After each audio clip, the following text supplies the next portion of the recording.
Hi everybody. Hello everybody. I think there's a strong parallel with what happened this week in the Champions League with relationships in general, or relationships in crisis. Do tell. Well, because it is reasonable to say that the two British teams, after the first leg was played in their Champions League ties, is this an opportunity for you to show off about your British teams? no, not really. Because if it was my British team, then I would show off. But it's not my British team. But I see. It's not. Well, I your do feel soccer kind team. of proud. Okay. There are two European finals, and all four teams are British. So that is a point of some pride. And one of the teams happens to be mine. But that's in the poor man's Champions League. It's not the Champions League. It doesn't really count. Anyway, so what happened in the Champions League is that after the first leg, those two teams, it looked like there was no coming back. They were done and dusted. It was over. And then in the second leg, they turned it around, which was quite miraculous, certainly in one team's case. And there are two things that come to mind. One is I'm kind of blown away by probably every individual on that team must have been able to not give in to any kind of insecure thinking, so that they were just able to play to the best of their ability without getting upset with the score or what could possibly happen and how things had already gone, in my opinion, terribly wrong. They were able to turn it around. So that's one feature, I think, of a successful relationship. People learn how not to take their insecure thinking personally or seriously.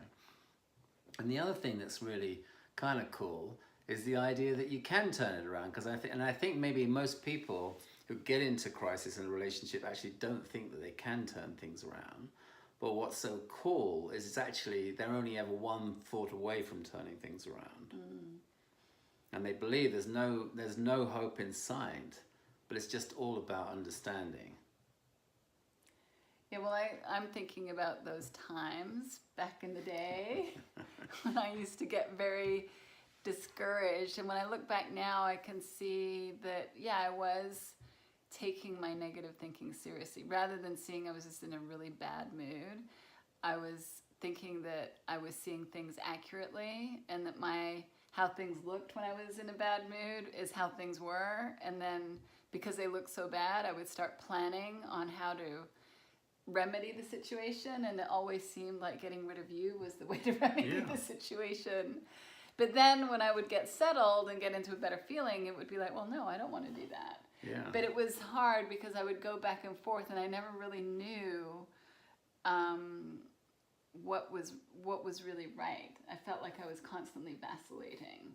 And it wasn't until I realized that, oh, that's just really negative thinking. That's not anything that I need to trust or take seriously. That's when I stopped vacillating.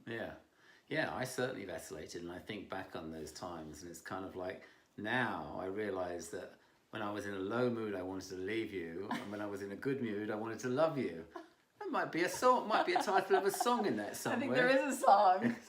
I don't know. That's kind of basically how it was, and I would prove that to myself and again, however dark my mood could become, and however convinced I would be that I wanted to leave you as quickly as possible, that would all go out the window when I was in a good mood. When I was looking at the world through that lens, it had a whole different complexion. So really, you want to trust the love. You want to trust the love. And also, just another quick thing I wanted to say is just like sort of how classically codependent I was. Maybe we both were. Because I would always blame you. My mood was always contingent upon how you were behaving and acting. So if you were in a low mood, I'd immediately like, she's ruining my life. If only she'd be in a good mood, everything would be so much better. I'm going to have to test it out. Oh no.